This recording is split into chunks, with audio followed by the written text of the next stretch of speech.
haina pijari. Chief Minister Da Pisinkhiba Memorandum Thabak Onthoraktriba Phaoba Churchandpur Da Pusingadaba CHANA THAKNABA sing BLOCKADE TOUDUNA ATHINGBA PIRAGANI HAINA JAC MAIKEIDAGI PHONGDORAKLI TRONGLAUBIDA HOKIBA TARIK ki ahing nongyaida kuki militant singna kapselakpa bomna apikpa angang ani leikidaba amadi mamabuna asokapan nangkiba thokdok aduga mari leinana semkiba JAC na paumi singda phongdorakpada thokdok asiki asiga mari leinana Chief Minister da Memorandum ama pisinkre Memorandum aduda palliba wafam singdi military crackdown tawduna lamdam masibu ingtapna lehenbiu Central Force singbu chingkhongda lehenbiduna State Force singna khun singbu ngakhanbiu lengak ka ceasefire tawnariba pambaina luchingba group ki designated camp ama thangjing range ta lehenbiu thokliba asi anapumna maki responsibility government pugadabani tronglawbida leiriba mathau Tadraba Central Force singi mathakta inquiry tawduna action lokhatgadabani haibana chingba wafam sing memorandum aduda yauri loinana JAC ka lenga ka lupa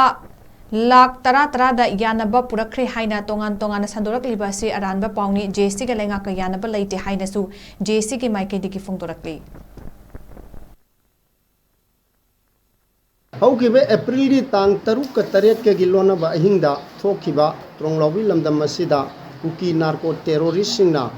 nungsi haitana bom na kaptharaktuna minor to injury amadi mama so anduna asi ana nanghan khiba madugi makha sathajarak poina semkhiba JAC aduna ngarang aikhoigi memorandum haibadi charter of demand hujik thoiba thodok asiga mari laina pijakhiba adu Laibak miyang gi mafamda JAC gi maikeidagi thamjari Laibak miyang gi Chief Minister gi mafamda pikhiba adugumlaba memorandum adu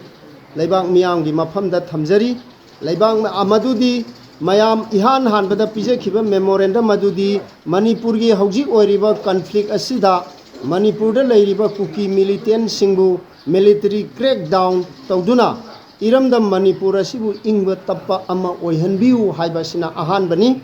ani subada Manipur tampaki khungang khungya nakna thamliba Central Forcing ase chingya romda hongdokpiduna mathau tawhanbiba masigi mahutta khungang maningda leiramba aikhoigi force na Central Force na leiramba sida State Force na leihanbiraga khungangu nga anbiba haiba ani suba pandam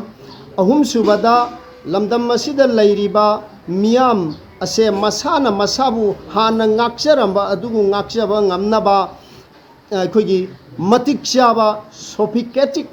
weapon sing miyam da pibiu natragana lainga ka ceasefire tawnariba pambai group ki designated camp mama chingya khudam oina tronglawbi gi di thangjing range maya da thambiu haibasina aikhoigi ahum suba pandamni mari suba pandamda thodok asiga mari lainana siraba amadi asokpa miyoigi daita punama government na puba loinana makhoigi phangpham thokpa haksing athuba matamda masa da yauhanbiba haiba mari suba wafam masigi matangda aikoi social media da amadi tongan ba lamdam masigi miyoi singna lupa lakh tara JAC ga yanaduna yanakhre haiba wafam thambirai masi matang masi aranbani masi aikoi JAC ga makoi ga state government ga yanakhiba amata leite aikoi di chumna memorandum adu Chief Minister gi through da Chief Minister da Pisinkhiba ngaktani aikoi gi demand adu masi lana sandok biganu haiduna JAC bu mingchet thina ba hona biganu haiduna leipak miyang gi mafamda thamjari